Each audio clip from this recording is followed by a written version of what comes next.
ಓಂ ಗಂ ಗಣಪತಯೇ ನಮಃ. ಹಾಯ್ ಹಲೋ ನಮಸ್ಕಾರ.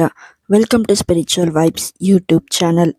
ವೈದಿಕ ಜ್ಯೋತಿಷ್ಯದ ಪ್ರಕಾರ ಫೆಬ್ರವರಿ 22ರಂದು ಸೂರ್ಯ ಮತ್ತು ಯಮ ಪರಸ್ಪರ 30 ಡಿಗ್ರಿಗಳಲ್ಲಿರುತ್ತಾರೆ.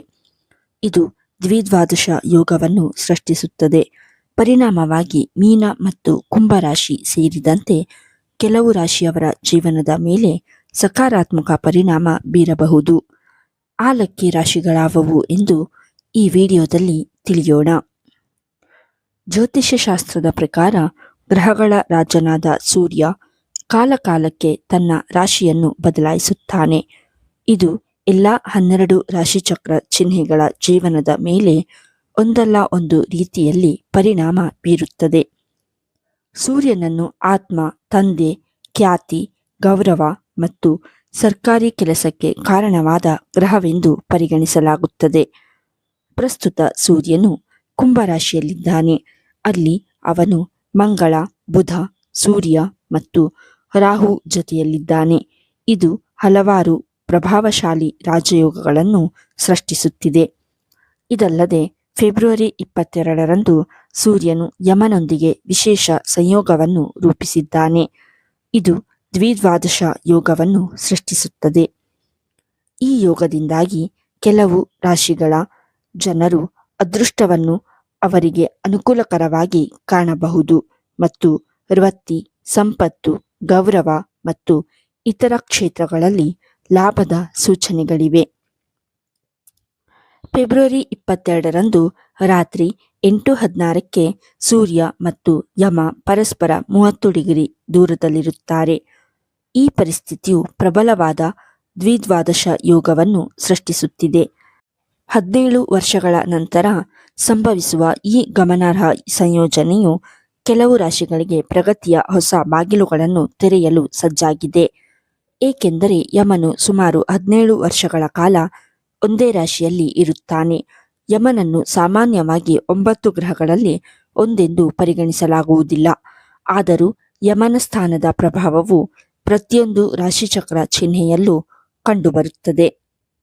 1. ಕುಂಭರಾಶಿ. ಕುಂಭರಾಶಿಯವರ ಜಾತಕದಲ್ಲಿ ಬುಧ, ಶುಕ್ರ, ರಾಹು ಮತ್ತು ಸೂರ್ಯನೊಂದಿಗೆ ಲಗ್ನ ಮನೆಯಲ್ಲಿ ಇದ್ದಾರೆ. ಯಮನು 12ನೇ ಮನೆಯಲ್ಲಿ ಇದ್ದಾನೆ. ಪರಿಣಾಮವಾಗಿ ಕುಂಭರಾಶಿಯಲ್ಲಿ ಜನಿಸಿದವರಿಗೆ ಬಾಕಿ ಇರುವ ಕೆಲಸಗಳು ಪೂರ್ಣಗೊಳ್ಳುವ ಸಾಧ್ಯತೆ ಇದೆ ಮತ್ತು ಹೂಡಿಕೆಗಳು ಉತ್ತಮ ಲಾಭವನ್ನು ಸೂಚಿಸುತ್ತವೆ. ದೀರ್ಘಕಾಲದಿಂದ ಸ್ಥಗಿತಗೊಂಡಿದ್ದ ಆರ್ಥಿಕ ಪ್ರಯತ್ನಗಳು ಈಗ ವೇಗವನ್ನು ಪಡೆಯಬಹುದು. ವೃತ್ತಿ ಪ್ರಗತಿಗೆ ಅವಕಾಶಗಳು ಹೊರಹೊಮ್ಮುತ್ತಿವೆ ಮತ್ತು ನೀವು ಹೊಸ ಉದ್ಯಮವನ್ನು ಯೋಜಿಸಿದರೆ ಯಶಸ್ಸು ಸಿಗುವ ಸಾಧ್ಯತೆ ಇದೆ. ಕುಟುಂಬದೊಂದಿಗೆ ಆನಂದದಾಯಕ ಸಮಯ, ಪರಸ್ಪರ ನಂಬಿಕೆ ಮತ್ತು ಸಾಮರಸ್ಯವನ್ನು ಬಲಪಡಿಸುವುದು. ಸಾಮಾಜಿಕ ಚಟುವಟಿಕೆಗಳಲ್ಲಿ ನಿಮ್ಮ ಭಾಗವಹಿಸುವಿಕೆಯು ಹೆಚ್ಚಾಗಬಹುದು. ಹೆಚ್ಚುವರಿಯಾಗಿ ಆಧ್ಯಾತ್ಮಿಕತೆಯತ್ತ ಒಲವು ಹೆಚ್ಚಾಗುತ್ತದೆ ಮತ್ತು ದಾನ ಕಾರ್ಯಗಳು ಸಕಾರಾತ್ಮಕ ಫಲಿತಾಂಶಗಳನ್ನು ನೀಡಬಹುದು. 2. ಮೀನರಾಶಿ. ದ್ವಿದ್ವಾದಶ ಯೋಗವು ಮೀನರಾಶಿಯ ಜನರಿಗೆ ಸಾಕಷ್ಟು ಪ್ರಯೋಜನಕಾರಿಯಾಗಬಹುದು. ದೀರ್ಘಕಾಲದಿಂದ ಬಾಕಿ ಉಳಿದಿರುವ ಕೆಲಸಗಳು ಪೂರ್ಣಗೊಳ್ಳುವ ನಿರೀಕ್ಷೆಯಿದೆ. ಜೊತೆಗೆ ಸಂಪತ್ತಿನ ಹೆಚ್ಚಳವೂ ಇರುತ್ತದೆ. 12ನೇ ಮನೆಯಲ್ಲಿ ಸೂರ್ಯನಿರುವುದರಿಂದ ಈ ರಾಶಿಯ ಜನರು ಪೂರ್ವಜರ ಆಸ್ತಿಯ ಮೂಲಕ ಗಣನೀಯ ಪ್ರಯೋಜನಗಳನ್ನು ಪಡೆಯಬಹುದು. ಅನಿರೀಕ್ಷಿತ ಆದಾಯದ ಮೂಲಗಳು ತೆರೆದುಕೊಳ್ಳಬಹುದು. ವೃತ್ತಿ ಲಾಭದ ಸಾಧ್ಯತೆಗಳು ಇವೆ.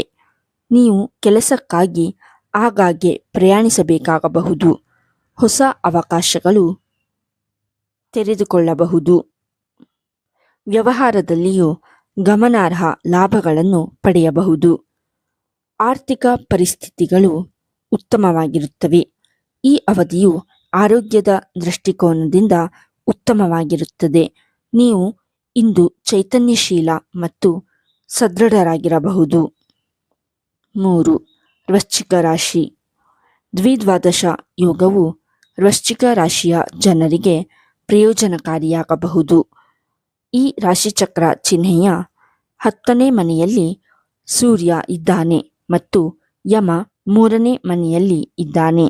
ಈ ಸಮಯದಲ್ಲಿ ಕಾರ್ಯಗಳ ಮೇಲೆ ನಿಮ್ಮ ಏಕಾಗ್ರತೆ ಹೆಚ್ಚಾಗುತ್ತದೆ ಮತ್ತು ನೀವು ನಿಮ್ಮ ಜವಾಬ್ದಾರಿಗಳನ್ನು ಸಂಪೂರ್ಣ ಸಮರ್ಪಣೆ ಮತ್ತು ಜವಾಬ್ದಾರಿಯೊಂದಿಗೆ ಪೂರೈಸುತ್ತೀರಿ. ನಿಮ್ಮ ನಿರಂತರ ಕಠಿಣ ಪರಿಶ್ರಮ ಮತ್ತು ದೃಢ ನಿಶ್ಚಯವು ನಿಮ್ಮ ವೃತ್ತಿಜೀವನದಲ್ಲಿ ಫಲ ನೀಡುತ್ತದೆ. ನಿಮ್ಮ ಕೆಲಸದಲ್ಲಿ ಪ್ರಗತಿಗೆ ಅವಕಾಶಗಳಿವೆ ಮತ್ತು ನೀವು ಹೊಸ ಅವಕಾಶಗಳನ್ನು ಪಡೆಯಬಹುದು. ನೀವು ವಿದೇಶದಲ್ಲಿ ಕೆಲಸ ಮಾಡುವ ಅವಕಾಶವನ್ನು ಸಹ ಪಡೆಯಬಹುದು. ವ್ಯವಹಾರದಲ್ಲಿರುವವರಿಗೆ ಈ ಸಮಯ ಪ್ರಯೋಜನಕಾರಿ ಎಂದು ಸಾಬೀತುಪಡಿಸುತ್ತದೆ. ವ್ಯವಹಾರಗಳು ಉತ್ತಮ ಲಾಭದ ಜೊತೆಗೆ ತೃಪ್ತಿದಾಯಕ ಆದಾಯವನ್ನು ಗಳಿಸಬಹುದು. ಇದು ನಿಮ್ಮ ಪ್ರತಿಸ್ಪರ್ಧಿಗಳಲ್ಲಿ ಬಲವಾದ ಸ್ಥಾನವನ್ನು ಸ್ಥಾಪಿಸಲು ನಿಮಗೆ ಅನುವು ಮಾಡಿಕೊಡುತ್ತದೆ. ಆರ್ಥಿಕ ದೃಷ್ಟಿಕೋನದಿಂದ ಸೂರ್ಯನ ಈ ಸಂಚಾರವು ನಿಮಗೆ ಶುಭ ಸಂಕೇತವಾಗಿದೆ. ಆದಾಯದಲ್ಲಿ ಹೆಚ್ಚಳದ ಜೊತೆಗೆ ನೀವು ಉಳಿತಾಯದಲ್ಲೂ ಯಶಸ್ಸನ್ನು ಕಾಣುವಿರಿ.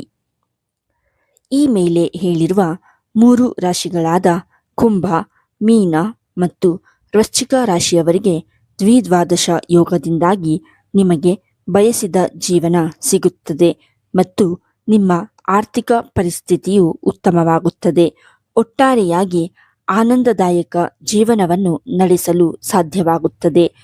ಈ ವಿಡಿಯೋ ನಿಮಗೆ ಇಷ್ಟವಾಗಿದ್ದಲ್ಲಿ ಲೈಕ್ ಮಾಡಿ, ಶೇರ್ ಮಾಡಿ ಮತ್ತು ಕಮೆಂಟ್ ಮಾಡಿ. ಹಾಗೆಯೇ ಇನ್ನೂ ಹೆಚ್ಚಿನ ವಿಡಿಯೋಗಳಿಗಾಗಿ ನಮ್ಮ ಚಾನಲನ್ನು ಸಬ್ಸ್ಕ್ರೈಬ್ ಮಾಡಿ. ಧನ್ಯವಾದಗಳು.